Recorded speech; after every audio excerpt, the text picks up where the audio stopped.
life now where you sacrifice everything. You're not shopping tomorrow, you're not bowling, your diet's good. If your wife or girlfriend wants to go shopping, wants to do that, they have to make the sacrifices. It's a massive sacrifice for us to achieve something, because you can't now go to Blue Water tomorrow, walking around, high-fiving and going to Costa Coffee when you should be resting. Charlton, Stockport and Huddersfield pick up big wins in the playoff race, and there are new managers all over the division. Welcome to the League One Lowdown.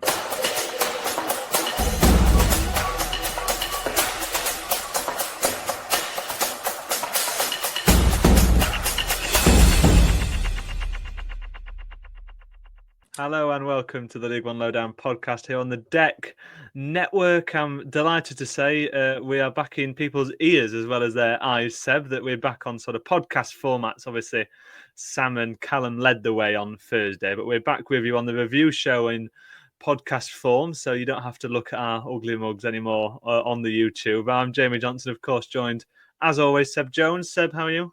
Yes, very good, thank you. I'm glad we weren't the guinea pigs. Obviously, Sam and Callum were put forward first, and we're, now things are back in rhythm and back going. We've been allowed to venture back into the audio world, but yeah, I'm glad we weren't put forward as the guinea pigs for going back to the audio ways.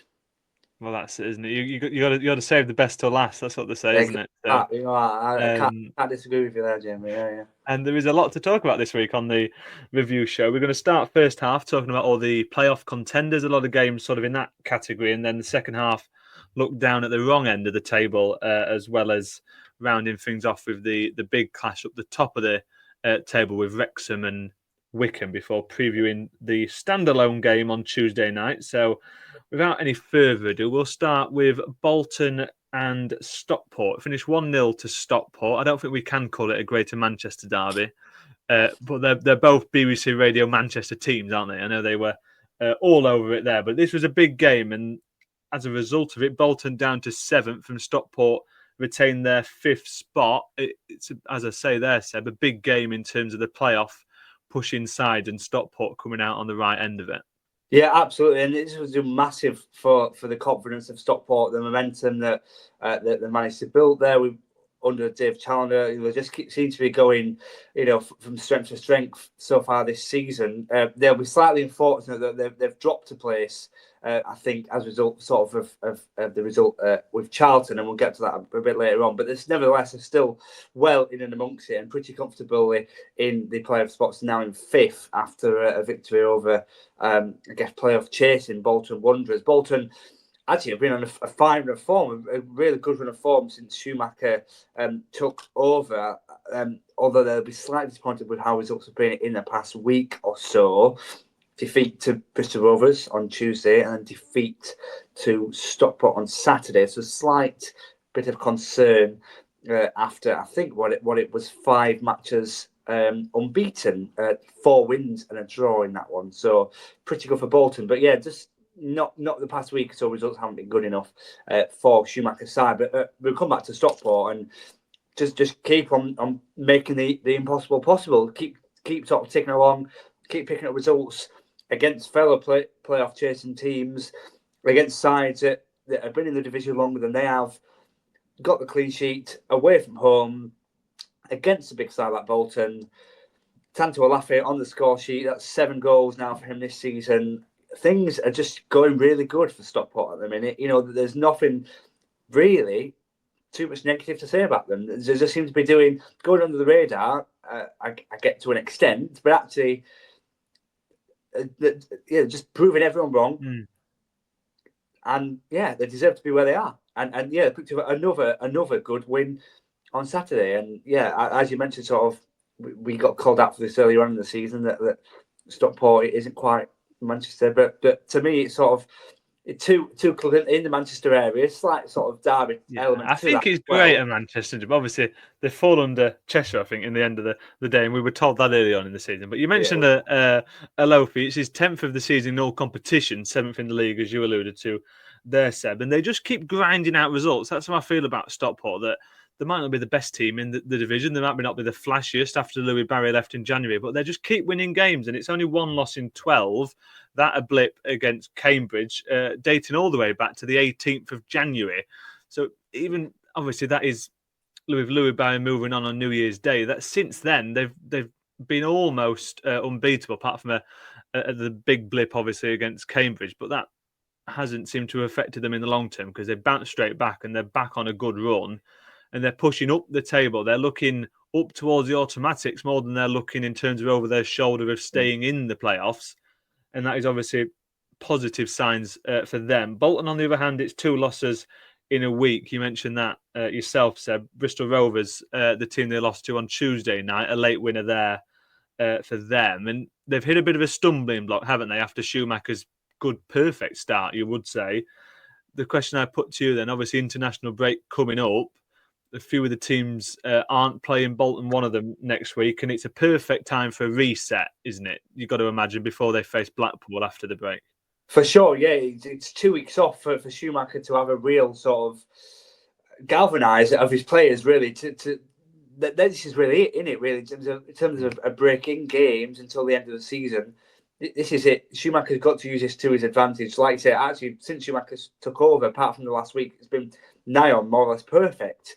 Just the past 2 results will have disappointed fans and Schumacher himself massively. But yeah, they don't play again until the 29th of March. In that sort of, that is when we're entering the Easter period, where there's quite a few games within a short space of time. So games will be coming thick and fast.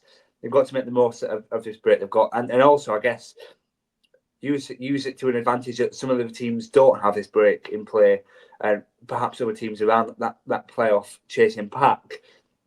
Bolton have got this 2-week break, as I mentioned, and they've got to use that to the advantage.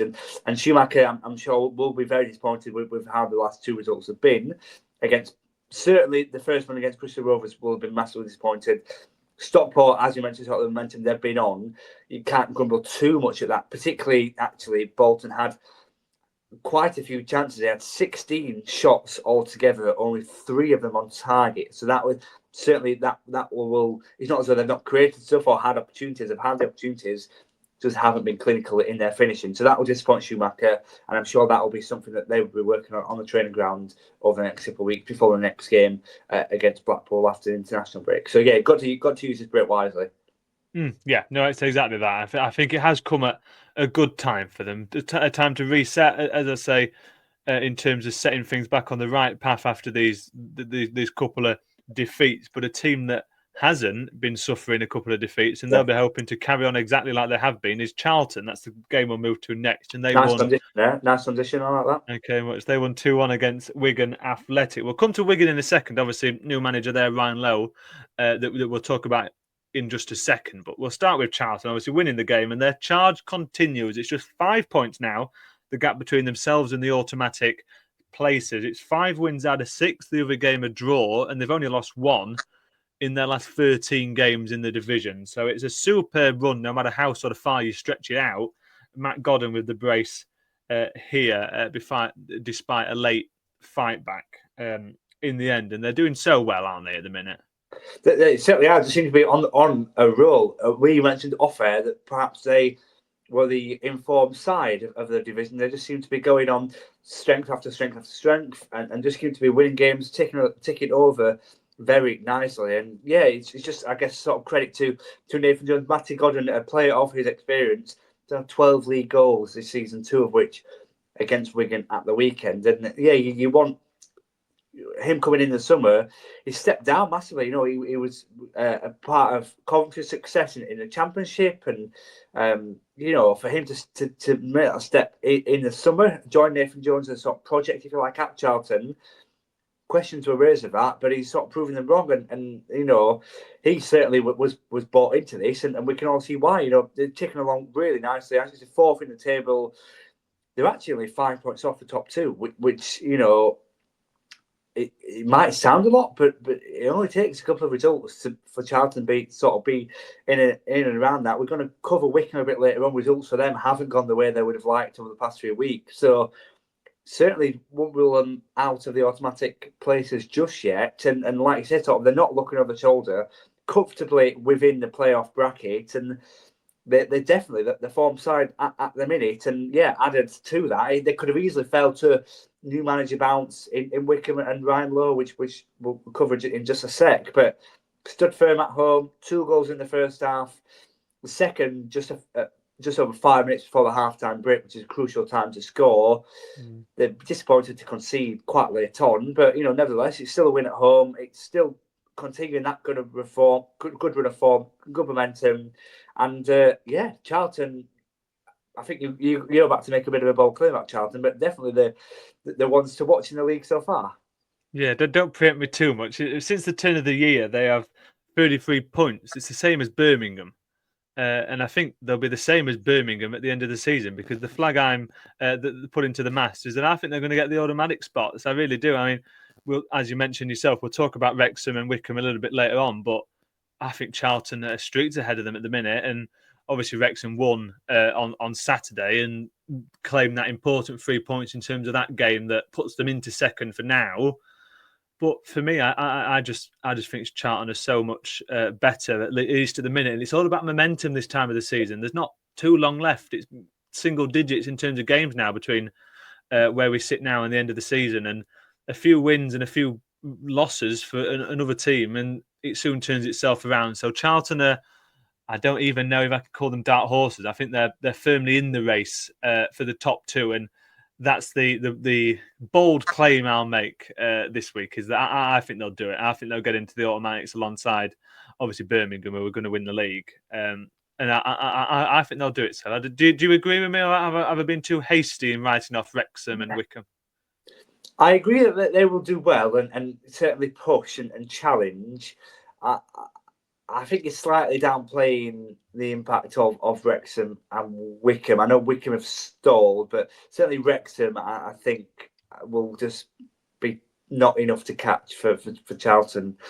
Yeah, I agree. I think they are the informant, and you mentioned sort of similar sort of run of form and points picked up as Birmingham, but I just think Birmingham have got that extra quality that Charlton don't have. Not to say they don't have quality players within the team, but I just think Birmingham. Yeah, I disagree. Polite disagreement. Polite disagreement. Maybe I'm just sort of in a really positive frame of mind because it follows one of my other predictions, which was Wigan's new manager, obviously being Ryan Lowe. That was the sort of the name I threw into the ring when we first talked about Sean Maloney leaving the club, and that is who they've brought in. Before we talk about their aspect of this game, good appointment. I mean, I know when we talked about it at the time, I said it'd be a really great appointment. I'm still very much on that wavelength. Do you agree? Yeah, I think it's certainly an ambitious and an optimistic appointment for Wigan. Stepping down from the Champions. When we covered it last week, this is one of the things we said. He was last in a position at the start of the season at Preston, but evidently things didn't quite get off to the start he wanted to at the start of the season, and left and was replaced by Paul Heckingbottom, but signed a 3.5-year deal. So evidently Wigan think that he's the man to take them forward, and I think it's a great appointment, actually. I like I said, once I got over the initial surprise of him taking that step down, actually, I think where Wigan should be, they should be challenging, and they've had plenty of off-field issues, but Ryan Lowe is clearly the man that they think can guide them back to where they were just a few seasons ago, and he's got the quality, he's got the credentials, he's managing in the division higher, and I think it's a good appointment. I think Wigan are very smart in terms of getting him in and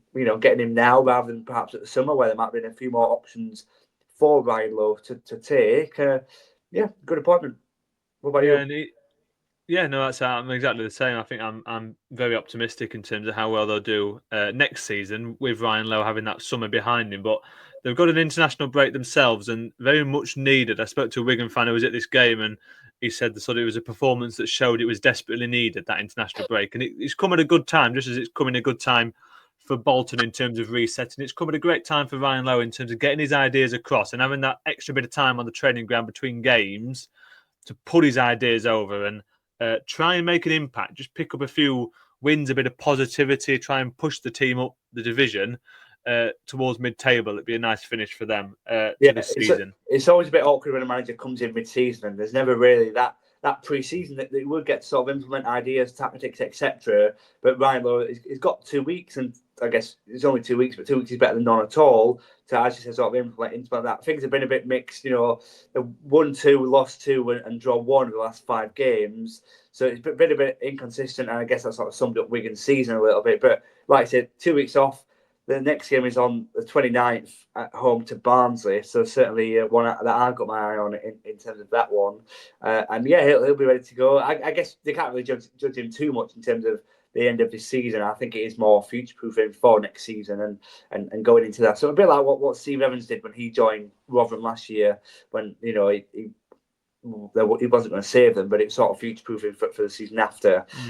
Similar sort of feel I think with Ryan Lowe at Wigan. So yeah, just to get a bit of consistency, get off his tactics to the players, a bit more sort of training regimes, and yeah, I guess just to know his squad better a little bit more, because he sort of rushed straight into the game on Saturday, and yeah, it gives him a chance to get to know his players a bit deeper.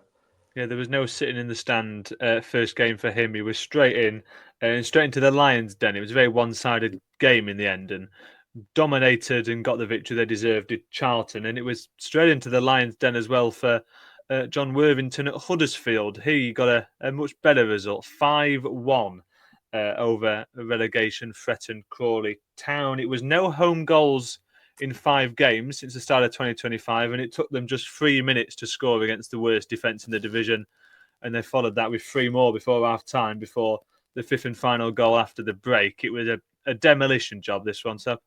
Absolutely, yeah, and I think Michael Duff would have probably wished that he was still there to have some sort of victory under his belt at Huddersfield. Crawley, we know how much they've been struggling this season, so not that a win is guaranteed in League One, but certainly Crawley are probably one of the easier teams that Huddersfield are likely to face this season. And yeah, demolition job, a great win, I guess, for Huddersfield, much needed win. First one under the interim manager, and I guess to do it in such an emphatic fashion as well. As you said, 4 goals in that first half.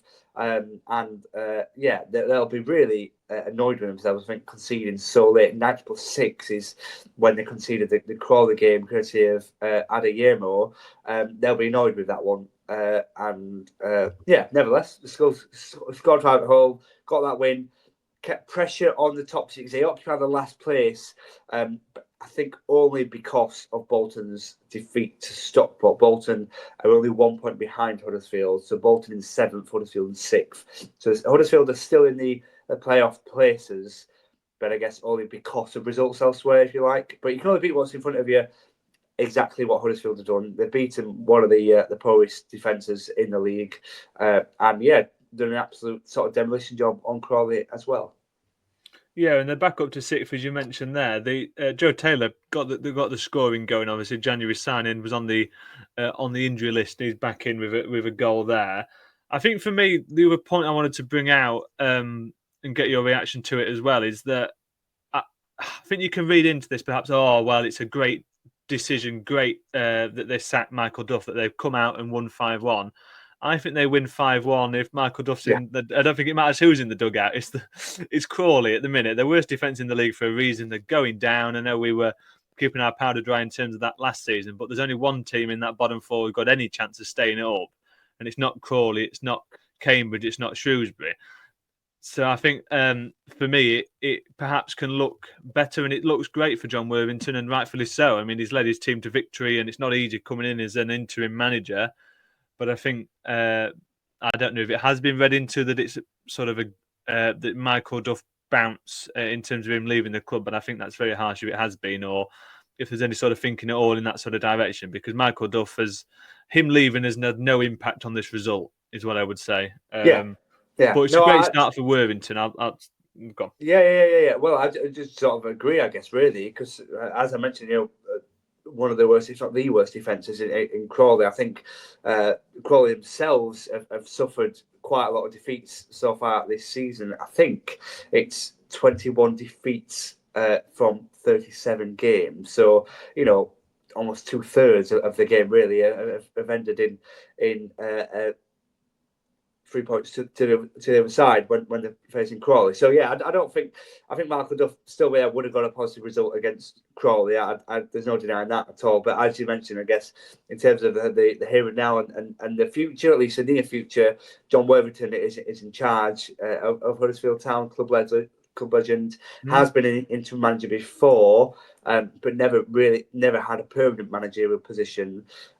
Whether sort of he sees this as a bit of a sort of an audition period ahead of perhaps a permanent appointment in the summer, I'm not so sure. I think he's stop gapping for now, but he's done a good job. First game in charge, I guess, has got the fans on board a little bit with such a sort of emphatic victory. Yes, it's against second to bottom in the league, but you have to win what's in front of you, and it will be a morale booster, I think, both with players and fans alike. Winning, by that much at home, ahead of what is a busy period. You mentioned, earlier on that we're more or less into single digit fixtures ahead of us before the season comes to a close. And a bit like the club Huddersfield, Charlton background that we just spoke about. Huddersfield have got no game next Saturday, so they've got 2 weeks now to work on stuff on the training ground. Use this as a bit of a springboard going forward. And then they've got the tough test of Charlton as their first game back. So, positives all around, I think. Joe Taylor, again, coming back from the injury board. There's so much hype. Him and Charles coming in January. So much hype. There's so much sort of, right. So these are good League One players that have proved themselves at this level. Taylor, obviously, with Lincoln and part of their success last year. Charles, for a couple of seasons now at Bolton, both of which have unfortunately suffered injuries. And Taylor's come back now into the side and grabbed a goal at the weekend. And certainly a lot of reasons to be positive for Huddersfield Town at the moment.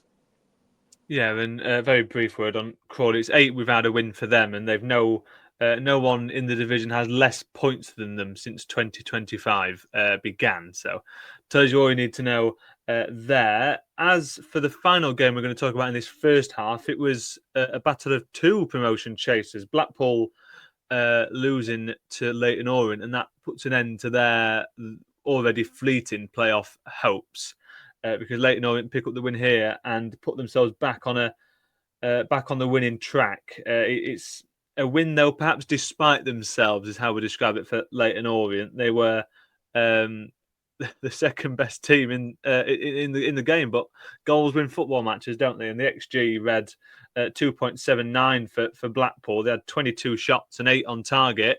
Only put one, though, in the back of the net, and that is, at the end of the day, all that matters. And Josh Keeley, impressive once again. It's 13 clean sheets for the season. For the Leyton Orient goalkeeper there, and Blackpool were just spooning plenty of chances. I know one of them did the rounds on social media of lapping the goalkeeper and then skimming it wide with the ball with the net gaping. And that was only one of a good number of chances that Blackpool absolutely made a mess of. We'll come back to Blackpool, I guess, in a second, because Leyton Orient are just 5 points off the playoffs now. This ending their run of 5 defeats in a row. Can they? Sorry, Sam. No, I can't see. I guess it almost sums up the league, I guess, so far. In that a team that have lost 5 on the bounce can still be within a little bit of a shout of the playoff push. I know sort of victory at the weekend, I guess, puts them all back into it, but I just can't. I can't see it possible. Above them, we've got Bolton and Reading, who are all on a good run of form themselves. I just can't see it with Leyton Orient, really. I can't see that they've got to, come back from the 5 defeats and get a good run of form on the bounce ahead of the sort of the latter stages of the season. Not for me. They can try, huff and puff all they want and try hard, but I just don't think they can do it, but I don't think that's a problem though at all. Leyton Orient, the challenge a little bit last season didn't quite get there, and it's same again this season, and I think that's absolutely fine. A club of their stature, I think they are about where they should be, really. And considering some of the clubs in the league, I think they can consider a job well done, and very proud of their achievements so far. To be even sort of within the pack, the likes of Bolton, Reading, Barnsley, Blackpool just below them, to be within that sort of sphere of clubs, fighting to be part of the playoff pack. I think it's credit to them, but I just don't think they'll have enough. I think the other sides have got that quality that Leyton Orient don't. And I know Kelman scored twice at the weekend, but I don't think he's the I think not enough players within Leyton Orient side sort of have that consistency that perhaps Kelman does, and that ability to just take the games by the scruff of the neck. Like I get what you're trying to say. 14 this season, and I don't think other players around him have got the ability to step up. I just can't see him doing it Leyton Orient. Yeah, no, I think I agree with you. I mean, it's obviously the easier thing to say is that a team like Leyton Orient aren't going to gate crash the playoffs. I think they're still in the mix, and that's obviously a positive for them. Charlie Coleman, you mentioned him there, and the brace he scored in this one. He's the League One top goal scorer from open play. If you take away goals from the penalty spot, he's the top scorer in the entire division. So a superb season for him. A very quick word on Blackpool. I mean, you were the only one out of the two of us who were saying they were still in the playoff picture, and I'm sure you've come to my side now and saying it's over in terms of that. But a season overall with Steve Bruce coming in, it's not been a bad campaign. Obviously, not finished just yet.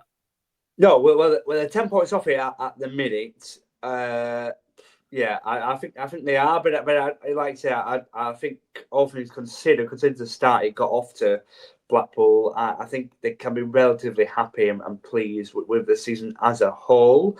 That win against Barnsley a few weeks ago, I think, gave them much needed confidence, but also a bit of false confidence in the sort of the better team around them. But actually, it wasn't really enough to elevate the league position, or the teams above them were still winning, so it didn't really change too much in terms of league position. So I think that followed by the Cambridge victory as well gave them a bit of false hope, and I think sort of this Leyton Orient result has seen them crashing down a little bit to reality, but plenty of positives to take.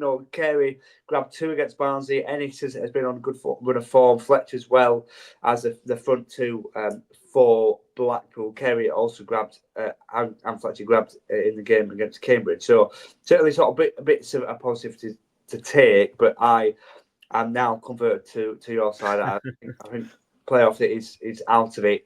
But as I mentioned, considering the start they had, I think Steve Bruce has come in, done a good job.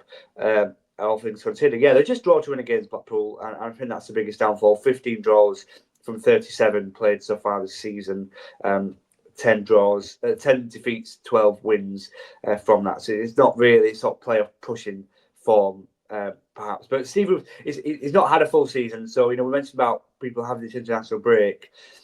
Steve Bruce doesn't have that, but what he does have is he's more or less had 3/4 of a season going into next season, and he's got the full summer before going into that, and a full transfer window under his sort of remit and his leadership. So that this season will certainly be helpful for Steve Bruce going forward to next year, and in what Blackpool will hope they can challenge a bit more. So yeah, plenty of positives to for Blackpool. But I think they are out of the playoff race this time round.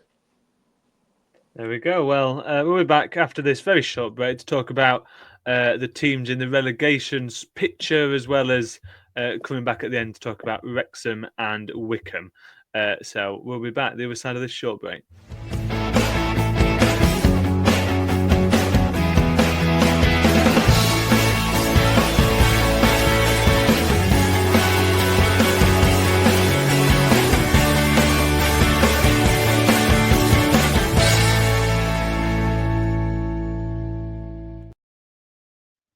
Welcome back then to the League One Lowdown. Myself, Jeremy Johnson, and Seb Jones. We're going to turn our attention to the Cambridgeshire derby down the bottom end of the table, and it was a 1-0 win for Peterborough away from home. We'll talk a little bit about, I guess, the things around the game in terms of some of the things said afterwards.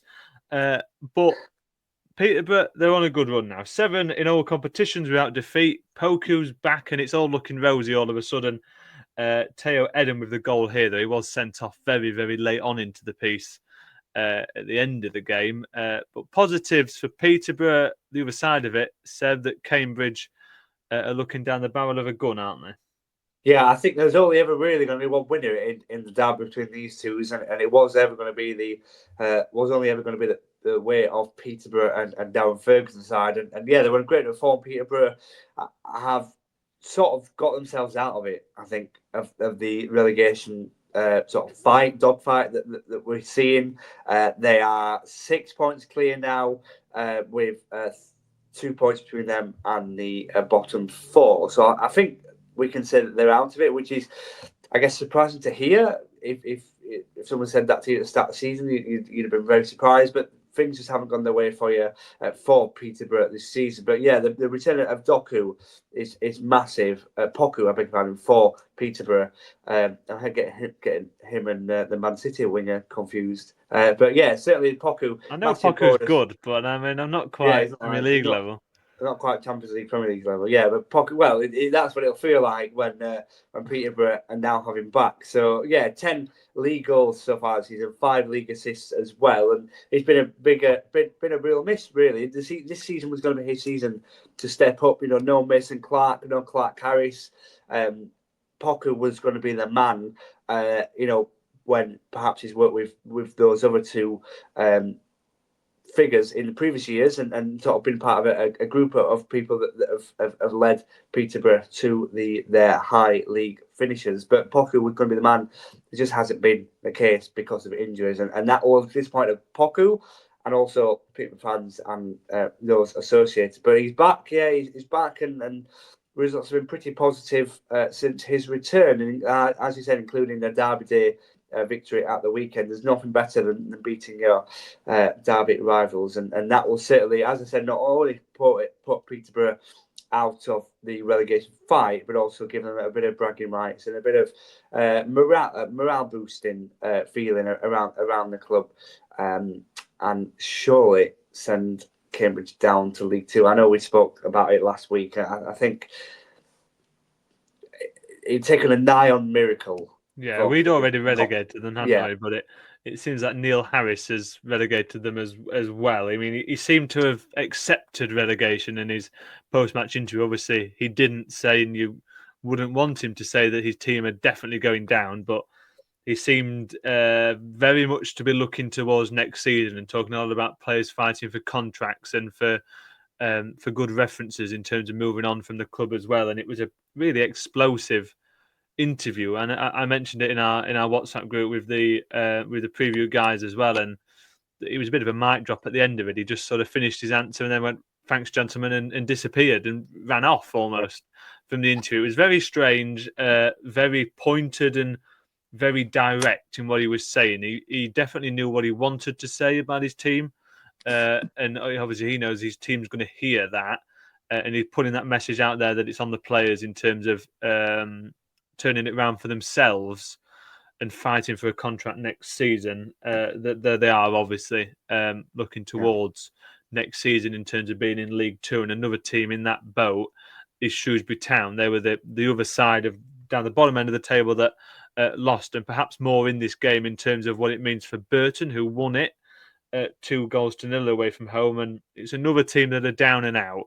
To join Cambridge and perhaps Crawley as well, that we talked about briefly earlier. And Ainsworth addressed that, and pretty much similar to Harris, admitted relegation, and in a much more positively framed way than Neil Harris, was basically saying the same thing in terms of the players are fighting for their own contracts for next season, and it's almost impossible that they will stay up, to paraphrase him there. It's 8 without victory.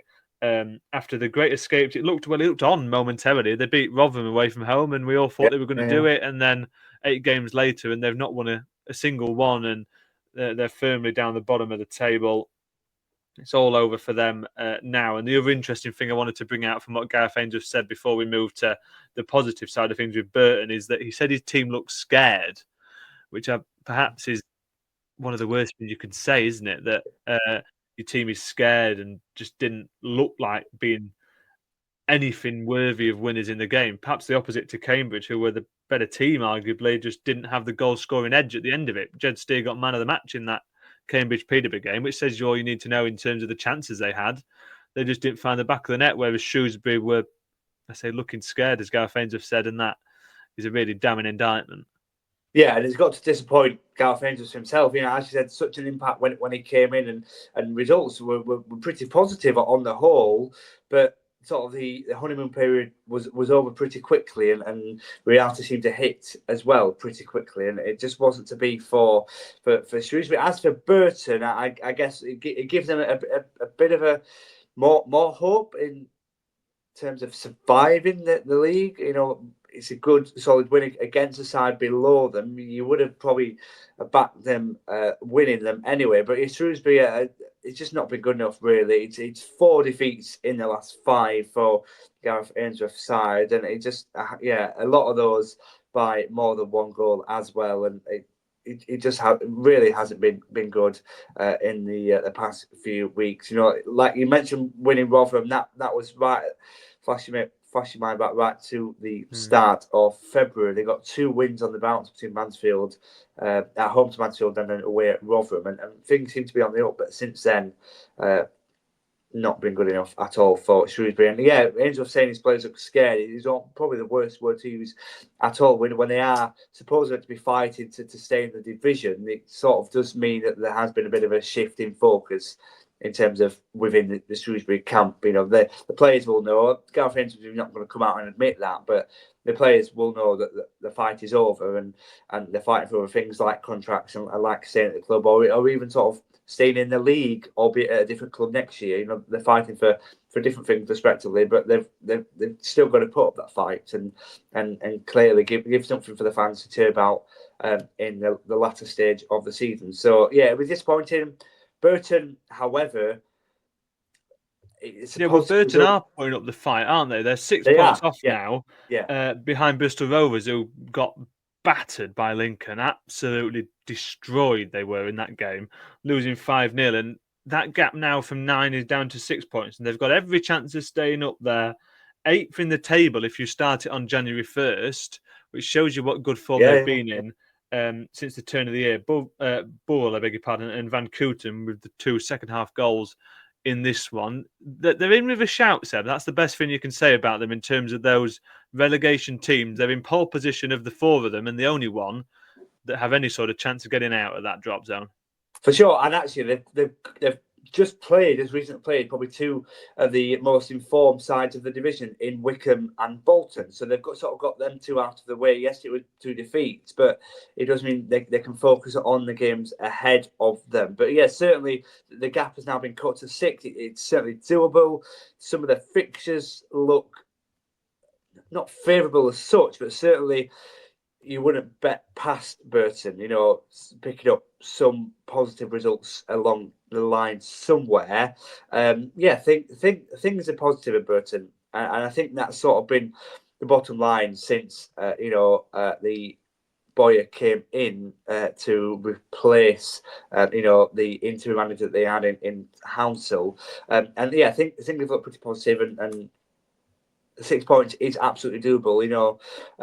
For Burton Albion, they've got Cambridge to play, they've got Exeter to play very soon, just to mention a couple of them, they do have a couple of the playoff chasing ones: Stockport, Leyton, Orient, Huddersfield, Wrexham, and then Birmingham, which hopefully by that point will have secured promotion. So I guess not fighting for anything as such. So certainly positive looking forward for Burton Albion, but they've got the win, they've got the clean sheet away from home. That will please Boyer after 2 defeats on the bounce prior to that one. So they've turned the corner, only 6 points, certainly not out of the picture just yet, Burton Albion. Yeah, the last thing I wanted to say on this game was to read out a tweet from Callum Bradley, a Shrewsbury fan, and I thought it sort of summed up really where Shrewsbury are. He said, "Sweet Caroline played for slightly longer than normal before the game. The lyrics, 'Good times never seemed so good,' stuck in my head. We couldn't be further from that now. We need sweeping change and fast." And I think that sums up better than we can in terms of where things are for Shrewsbury at the minute. Elsewhere in the division, Lincoln City, as we mentioned just a moment ago, 5-0 winners against Bristol Rovers. Jovan Makama, the hat-trick hero there, and it's 2 home wins in a row for the first time since October for the Imps. Northampton Town, Birmingham City dropping points there. It finished 1-1. As 4 we've had a defeat for Kevin Nolan and his team. A really positive result for them on their own patch. It was also 1-1 between Reading and Stevenage and Rotherham United and Exeter City, leaving a 2-1 win for Mansfield against Barnsley, Seb. 14 games without a win, and all it took was for Barnsley to roll into town under interim manager Conor Hourihane, and that run is soon over. We've got a little bit conscious of time, but I do want to give you opportunity, Seb, to talk about your away trip to Mansfield. Do we have to? Do we have to? Yeah. Well, it's only taking a big swig of a drink. I don't know what's in that in terms of making sure you can talk about Barnsley. No, I can assure you I can. Do you know what? Actually, the result probably doesn't do the game justice. I think a 1-1 would have been about fair. Mansfield dominated the first half. Barnsley dominated the second half. I think one apiece would have been absolutely fair. Barnsley scored within 10 minutes of the second half, grabbed the equaliser through Josh Benson. And from then it just seemed to Barnsley all in the second half. And then right at the end, silly free kick really to give away. Long ball came in and the ball just wasn't clear. And Dedi Oshaladi just sort of hooked it past goal on as the clock hit 90. So, smash and grab. But that's exactly what Mansfield needed. As you mentioned, sort of such a poor form without victory. And classic Barnsley, of course, it was us to sort of end that bad run of form. So, Mansfield now actually have done the double over Barnsley this season. So, after the opening day victory. So, concern for the Reds. Conor Hourihane's first match in charge, I have to say. I know they covered it a little bit in the preview show. Not quite sure when I first saw the appointment, I'm not quite sure that he was the right man, and I've not really been converted after the game on Saturday. What I could tell you is that similar to Blackpool, having ruled them out of the playoff chase and Barnsley only 1 point better off, I think I'm going to have to come to the conclusion to rule Barnsley out of the playoff race as well, which I think is absolutely, it's not fine, but I've come to the realisation and the conclusion that is it. So I guess by the end of the season for Conor Hourihane as interim head coach is a bit of a free hit, really. First season full-time coaching anyway. You can just see it's a free hit. Played some of the academy boys. Kieran Flavel came off the bench, 21-year-old from Barnsley, after an injury to Jackson Smith. That means we played 5 goalkeepers in the league so far this season of Barnsley, which is just ridiculous if you think about it. So, very, very poor from that point of view. But he was certainly positive. Flavel in goal, the change of shape. Josh Benson playing as a right wing back, even though he's sentiment, but just hasn't played a lot of games, despite being one of the longest serving players. He impressed to an extent on Saturday, but things hadn't improved that much under Hourihane. I guess he only had a few days turning out on, but not fully sold by him just yet. Well, I think that probably about sums it up, doesn't it, in terms of Barnsley. One more game to talk about, and that is second versus third. Wycombe losing 1-0 at home to Wrexham. Thoughts first and foremost to the fan involved in the medical emergency in the crowd. I believe they're in a stable condition now, which is obviously really good news, and hope for a full recovery there. The game itself, I spoke to Jaden Wilkins, the Football League world writer for Wycombe, and he's lost faith in Mike Dodds, and it seems like a lot of Wycombe fans have lost faith in Mike Dodds. The team selection predictable, lots of hoofball, a bit of a lack of ideas in terms of going forward, and they left it too long to make substitutions. They're lacking firepower and creativity when they did eventually come on, and it was all pretty miserable in terms of what Jaden was saying to me, and he described it as pretty disgusting, the performance from Wycombe. The negative, I'll pass it over to you in a second, because the other side of it was, of course, Wrexham winning. They weren't amazing themselves in the game by all accounts, but did enough to win, and that is all that matters. At the end of the day, it's 3 and 4 for them in terms of victories, all by a 1-0 scoreline, and this puts them into second in the table, Seb. Yeah, and that's the big takeaway, I guess. It's sort of Wrexham leapfrogging Wycombe. We spoke about it last week as a big game, and that's exactly what it's done. It's put Wrexham in that automatic promotion spot, replacing Wycombe, having had a bit of a stutter in form. As you mentioned, things not quite going as nicely as they could be in terms of a Wycombe point of view. But Wrexham, continuing their good run of form. They'll have been disappointed with the defeat to Reading last time out, and so to come back from that and beat the club closest to them in terms of league table rankings and leapfrog them, I think will do them the world of good. And they're now in the automatic spots. I think they deserve to be there, but they just have to keep sort of talking along. They've got a big clash next Saturday in Stockport at home, and Sam and Callum will cover that one. But that'll be a big one for both sides actually in terms of their respective challenges for top 2 and top 6. So but Wrexham, glad to get the goal, glad to get the clean sheet as well. Sam Smith on the score sheet, he's grabbed a couple now since his January move to the Welsh club from Reading. He's got 3 goals in 10 since joining the Welsh club. So take a little bit, not the best record, but certainly when they've got a player of his calibre in the side, you can relax a little bit because of the qualities that he brings to the side. So good to see him on the score sheet alongside Rodriguez as well as that front two. I think they work really nicely off each other. So Wrexham were happy with the win and the clean sheet, and glad to be in second place. I'm sure Wrexham. Yeah, well, they might not have been second place after Tuesday because Wycombe have a chance to leapfrog them and go back into the automatic spots. They travel to Rotherham United and they will go ahead on goal difference if they can beat Steve Evans's team. They have the best away form in the division, and we'll hope that carries into this one. And Rotherham, for their part, they can't go above the 14th spot in the table they currently hold, but they can close the gap. And if they win, they're only 4 points off the top 10. Which obviously looks a lot better if they end up finishing there than where they were just a couple of months ago. But a must-win really is, isn't it, for Wycombe? Oh, it absolutely is. Yeah, you consider now, like we said, they've been replaced in that top 2. This is a quick turnaround that would make them go back to the auto spot. And it's not going to be easy, not going to be a pushover. But Rotherham have not got anything to fight for.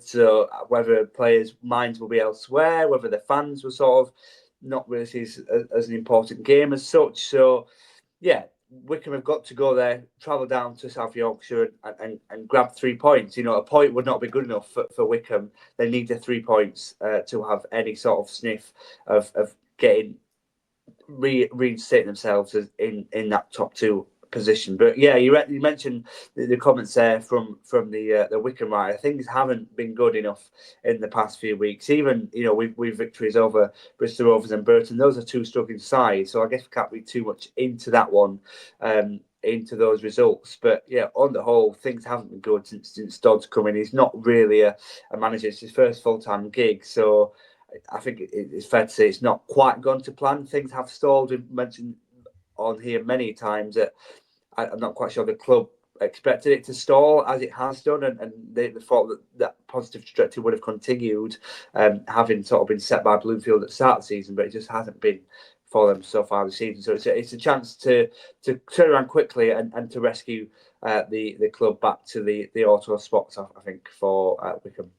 Yeah, definitely that, and they have to take it, don't they, in terms of getting back into that top 2. Sam and Callum will be back with you before the end of this week, and they'll talk about that game, I'm sure, before previewing a slightly condensed fixture list, and we'll do our best to pick through it. Same time, same place next week, with whatever is left in terms of the international break, playing havoc with the fixtures once again. So thank you for joining us on YouTube. If you've joined us on whatever podcast platform it is you listen to, thank you for joining us on there as well. Subscribe, follow us if you're on podcast platforms, and whatever it is you can do, thumbs up, reviews, whatever it is anyway. So thank you for following along with us. We'll be back, I say, myself and Seb, same time next week here on the League One Lowdown.